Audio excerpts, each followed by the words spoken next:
Now it's time for Chewing the Fat with your host, Bevan Jones.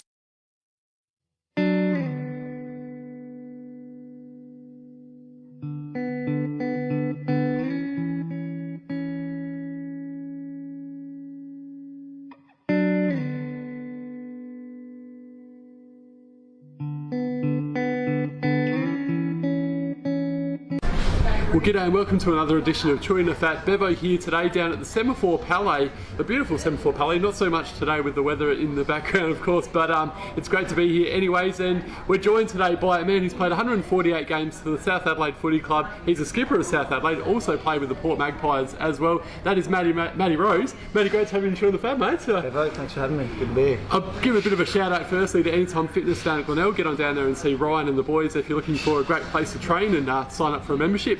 But what a story you've had so far in your career, mate. 148 games, so you're South Adelaide skipper now. You started footy with Port Adelaide and now you're down at South. But talk to us through your junior career and how you became a SANFL player.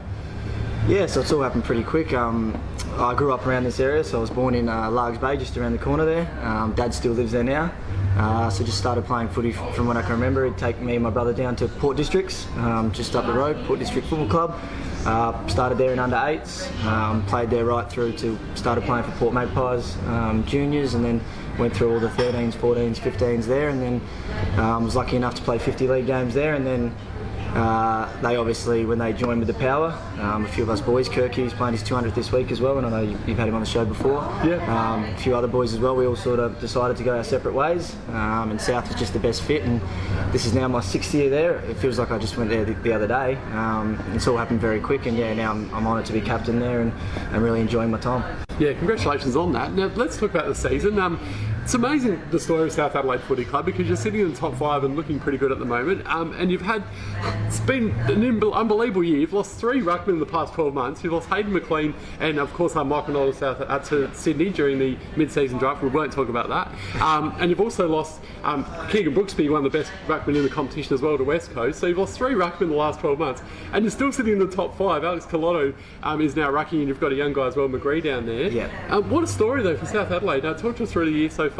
Yeah, I think we all know big men are pretty hard to find, and when you're losing 3 of them in the space of 12 months, it's not ideal.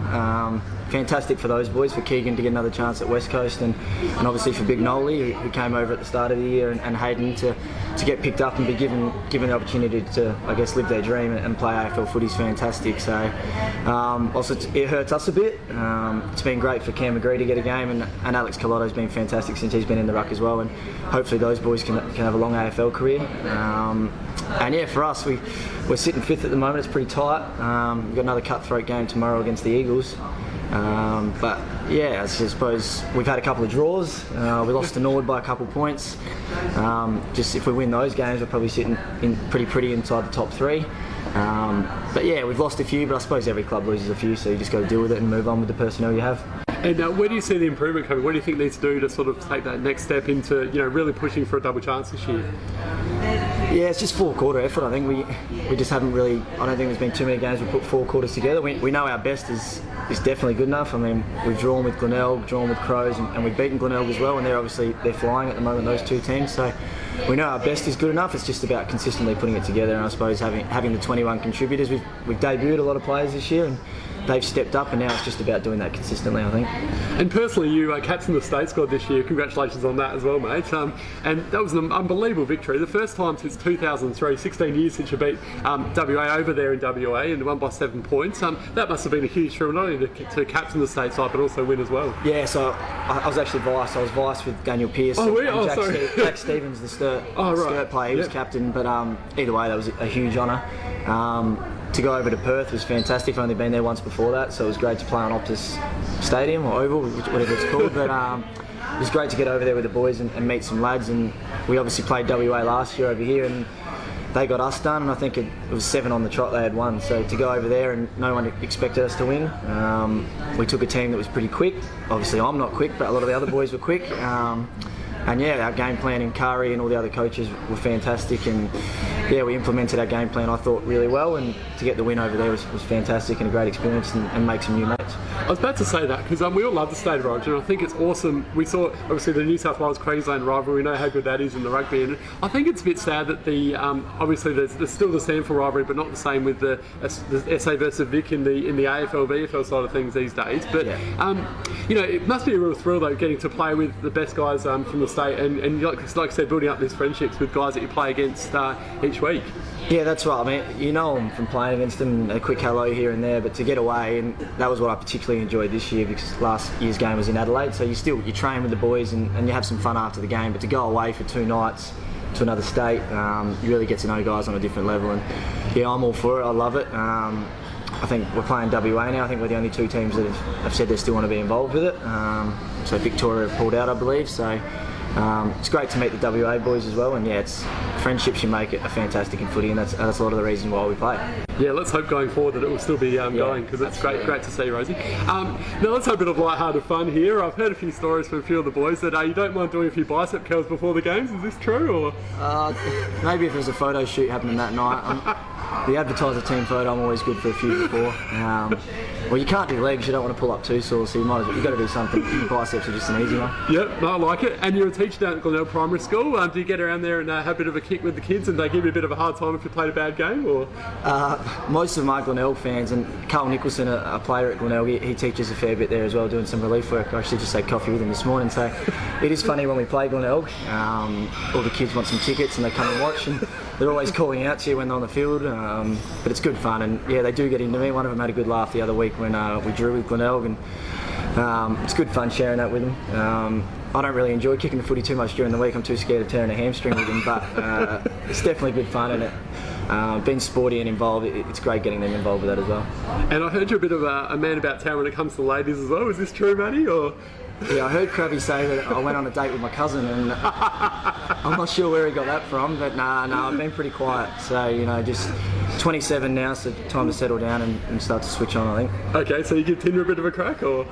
Nah, maybe the 21-year-old me, but I think that's died out a bit. I think Krabby's trying to live through me a little bit, that's why he's giving this. So. All right, let me give you a chance to get them back now. In one word, how would you describe Brad Crabb, Alex Aricchio, Tom Fields, and also Joel Cross?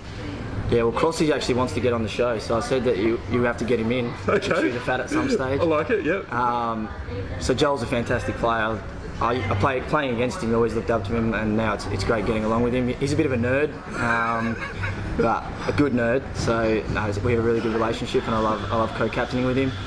Fieldsy, he's sort of a bit like a daddy long legs, like he's got venom but he can't use it, sort of thing.